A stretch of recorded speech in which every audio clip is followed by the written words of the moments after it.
wudunya bisa 10 kali. Ya Allah, ngapain aja di mandi? Iya, makanya. Ada yang takbirnya 20 kali gitu. Yang pernah ketemu nggak yang model begitu kan? Kayak nggak kena, Masya Allah. Iya. Nah, was-was tuh jangan dalam ibadah.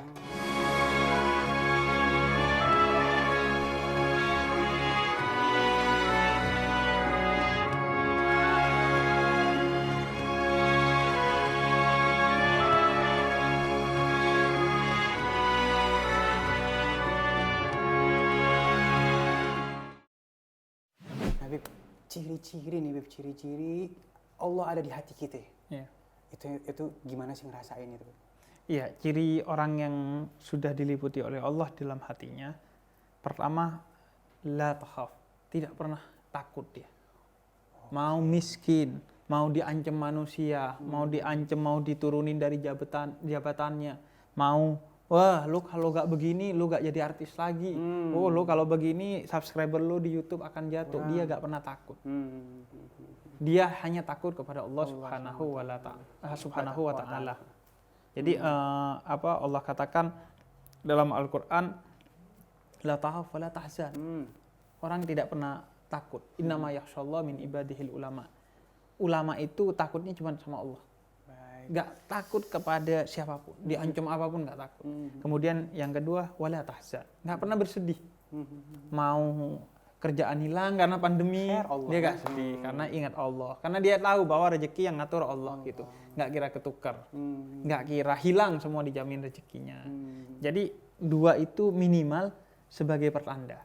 Kemudian yang sebagai tambahan adalah orang yang hatinya diliputi oleh Allah, maka dia akan selalu rindu kepada Allah. Habis sholat maghrib rindu sholat isya. Habis sholat isya rindu sholat tahajud. Habis sholat tahajud rindu sholat subuh. Terus dia rindu, dia asyik dengan Allah Subhanahu wa Ta'ala.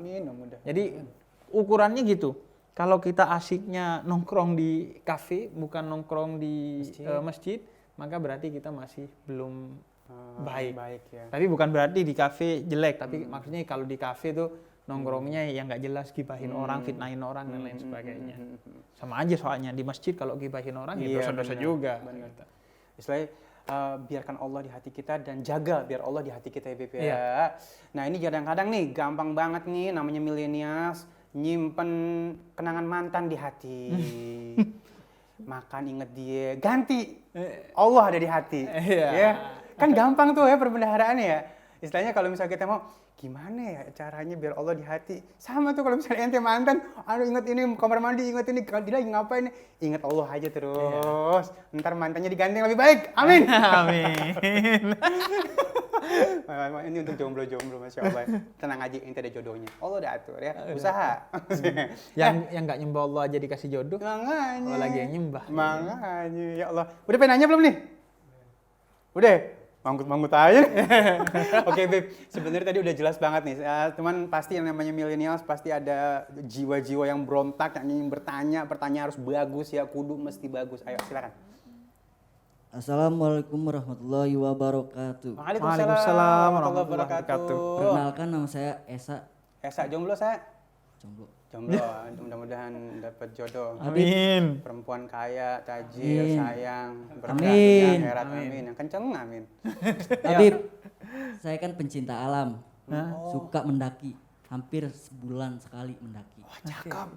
Tapi pas sampai puncak, saya bingung Habib, bingung dalam menentukan arah kiblat.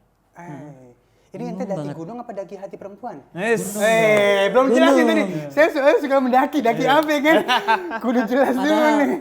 Padahal saya udah mengikuti orang pada umumnya gitu. Pakai kompas, tapi saya nggak serak di hati. Iya, agak nggak percaya sama kompas. Tapi saya tetap menjalankan sholat. Oke. Walaupun itu nggak tahu kiblatnya benar atau salah. Itu gimana? Iya. Terima kasih. Cakep. Assalamualaikum warahmatullahi wabarakatuh. Waalaikumsalam warahmatullahi Mendaki, wabarakatuh. Mendaki gunung. Pualam, pencinta alam ya. Daki gunung kan? Iya. Pecinta alam artinya. Siap. Ya. Jadi pertama soal mendaki gunung, pergi ke lautan, kayak Ninja Hattori. Enggak, jadi mendaki gunung, pergi ke lautan itu sesuatu yang baik. Ya. Asalkan ketika kita melihat keindahan, kita ingat kepada Allah. iya, Ya, benar, karena benar. Allah katakan sanurihim ayatina fil afaqi wa fi anfusihim. Tanda-tandaku itu aku sebar di alam semesta juga. Allahu Akbar. Jadi itu penting. Itu bagian dari ibadah sebenarnya selain juga kenikmatan ya. Hmm. Nah, kemudian soal arah kiblat, ya utamanya adalah kita akan punya kompas sekarang. Ya. Kita tunjuk saja atau ada sekarang kemudian aplikasi kalau masih ada sinyal lah ya dengan syarat Iya. itu ada aplikasi untuk menunjuk handphone arah ya. kiblat. Atau kalau enggak ya pakai kompas kita tentukan mana arah kiblat ya sudah kita sholat sesuai dengan petunjuk dari kompas itu karena itu petunjuk yang Akurat iya yang kita punya kan petunjuk arah kiblat. Nah kurang lebihnya ya mohon maaf artinya kurang lebihnya Allah paham lah yang penting kita sudah usaha semaksimal mungkin gitu dalam mencari kiblat. Dan yaitu tadi ibadah yang wajib dijaga tapi juga dijaga yang melihat alam ingat ke Allah itu juga dijaga tuh. Keren. Jadi sholat dan juga ibadah-ibadah zikir tadi mengingat Allah. Ini langka nih Bib, kayak di Bib ke puncak masih ingat ibadah, terus masih mikirin yang detail kiblat aneh kemana gitu ya? Iya detail banget ya. Masya Allah, Iya, Masya Allah. Kan ada itu tuh matahari terbit di mana itu baratnya sebelah sono gitu aja juga bisa Bib ya? Bisa juga. Oh sebelah sono sunrise nih, berarti sunset sebelah sono gitu kan Iya. bisa juga dari situ ya, dari alam. Jadi mataharinya terbit dari mana berarti itu kiblatnya. Iya. Kiamat dong. Jangan Bib, sebelah sono, barat, di timur matahari, Iya, nah baratnya. Artinya semua petunjuk yang kita miliki, kayak kompas, matahari terbit, atau informasi dari orang dan lain sebagainya, itu kita mengikuti itu dan kemudian kurang lebihnya ya Allah Yakin. paham. Yang penting kita yakin gitu. Dan jangan was-was gitu. Nah, itu cakep tuh. Yuwaswisu fi sudurin nas itu yang memasukkan adalah setan. Iya. Jangan was-was. Iya.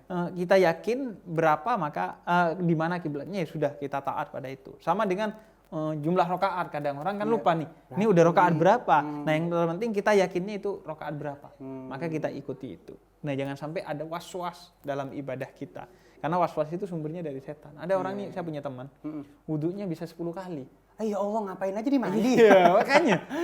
Ada yang takbirnya 20 kali gitu. Yang Astagfirullah. pernah ketemu nggak yang model begitu kan? Pernah. Kayak nggak kena Masya Allah. Nah, was-was itu jangan dalam ibadah. Itu penyakit sih. Itu penyakit. Dan bukan hanya penyakit mental, bisa jadi mungkin ya penyakit mental, tapi yang terpenting itu penyakit dari setan. Yuwaswisu fi sudurinas yang memasukkan was-was ke hati manusia itu adalah Itu biasanya dia setan. bilang gini, aneh lebih khusyuk dari ente nih kan. Wah, itu itu. beda lagi tuh, sombong tuh. Iya, akhirnya. jadi karena berkali-kali kan aneh mencari khusyuk, ente Iya. sekali belum tentu bisa khusyuk gitu kan kadang-kadang gitu kan.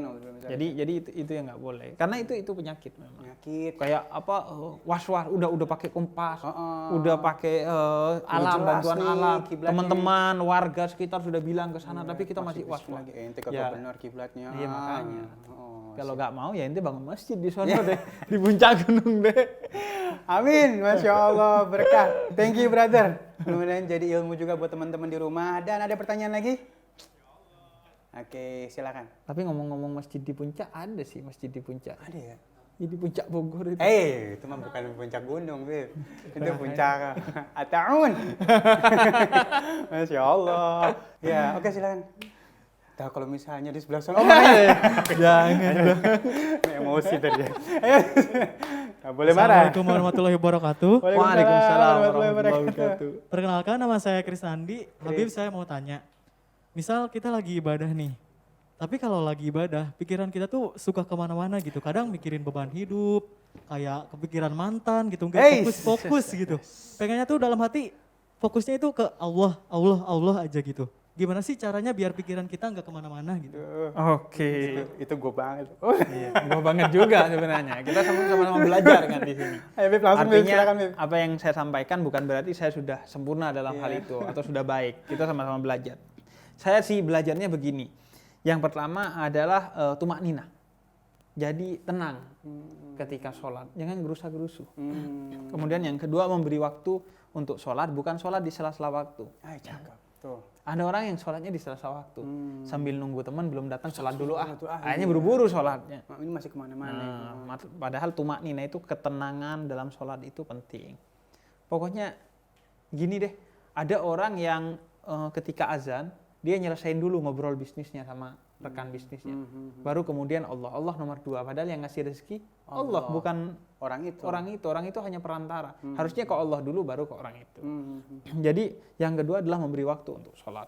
Khususan ya. Khusus. Kemudian yang ketiga adalah memahami makna sholat dan makna bacaan dalam sholat. Jadi dipahami itu semua maknanya. Apa maksudnya Al-Fatihah, apa maksudnya ihdinas siratal mustaqim. Apa ini kan kita Islam kan sudah jalan yang lurus. Tapi kenapa Allah Setiap hari mengajarkan kita minta jalan yang lurus? Agar kita gak sombong. Meskipun kita sudah benar tapi terus merasa bahwa kita masih kurang benar. Karena kenapa? Kalau kita merasa suci, maka saat itu kita sedang kotor. Sama kayak kalau orang merasa pintar, saat itu dia sedang bodoh. Kita benar, tapi jangan kemudian jumawa. Kita tetap harus merasa diri belum maksimal, dimaksimalkan lagi. Karena manusia ini mahalul khata' wan nisyan. Manusia ini tempatnya salah, hilaf, kurang. Jadi harus terus tambah setiap hari. Makanya kata Nabi, seorang yang baik itu adalah seorang yang memanfaatkan waktu. Siapa yang memanfaatkan waktu? Ada orang yang hari ini lebih baik dari hari kemarin. Hari esok lebih baik dari hari ini. Bahkan para wali, orang-orang yang dekat dengan Allah, itu istighfarnya bukan istighfar dosa lagi. Tapi istighfar kenapa amalannya yang kemarin itu masih kurang. Ya Allah. Astagfirullah ya Allah, saya kemarin masih 100 sholawat. Aduh. Alhamdulillah sekarang 200 sholawat. Besok istighfar atas 200 sholawat hari ini, karena besoknya sudah 300. Kita masih istighfarnya dosa. Iya benar-benar. Nah, levelnya masih di bawah. Kita tingkatin. Yang jelas kuncinya sedikit demi sedikit tapi istiqomah. Daripada banyak cuman Jumat sama Ramadan doang. Iya. Dengan beliau ini bertanya tentang hal itu juga udah berusaha untuk meningkatkan keimanan ya, derajat ya. Iya. Artinya dia sadar, ini setiap sholat kagak khusyuk nih ya. Iya. Dan ingat bahwa rumus dari Allah utamanya itu proses bukan hasil. Nanti nginget mantan katanya. Mantannya lupain aja udah. Baca innalillahi wa inna ilaihi raji'un. Padahal mantannya gak inget dia. Dia inget mantannya gak inget dia padahal. Ya Allah, kasihan amat hidup lo. Masya Allah, tapi itu manusiawi brother ya, manusiawi banget, namanya manusia emang gitu kan. Yang penting ada niatan untuk terus berupaya lebih baik. Niatan itu sudah amal. Niatnya seorang mukmin itu kata Nabi adalah amalnya. Jadi niat itu sudah oke lah. Tapi ya dijalanin ya, jangan cuma niat doang. Baik, Masya Allah. Alhamdulillah beralamin. Cukup ya, mudah-mudahan jadi berkah ya. Dan sahabat-sahabatku yang dimuliakan Allah Subhanahu wa taala, alhamdulillah beralamin, tanpa terasa nih kita udah hampir 3 hari 3 malam di sini. Ya Allah. Masya Allah, kita keruk semua ilmunya Habib ya. Masih banyak ini baru 0,001% ilmu beliau, Masya Allah ya. Thank you Bib, Sama-sama. Bib. Ya Allah. Thank you brother semua yang ada di sini dan semua yang ada di belakang sana. Masya Allah ya. Mudah-mudahan hari ini yang ada di sini dan yang ada di rumah, siapapun yang menyaksikan diangkat harkat derajat martabatnya di dunia maupun di akhirat. Dan apapun ilmu yang diberikan oleh Habib, mudah-mudahan bisa meresap, bisa diamalkan ya, dan bisa disebarkan. Amin. Jadi ilmu yang bermanfaat, Masya Allah ya. Dan saya Ali Zainal, insya Allah kita ketemu lagi di Cahaya untuk Indonesia yang insya Allah akan menjadi cahaya buat teman-teman semua di rumah. Assalamualaikum warahmatullahi wabarakatuh. Waalaikumsalam warahmatullahi wabarakatuh.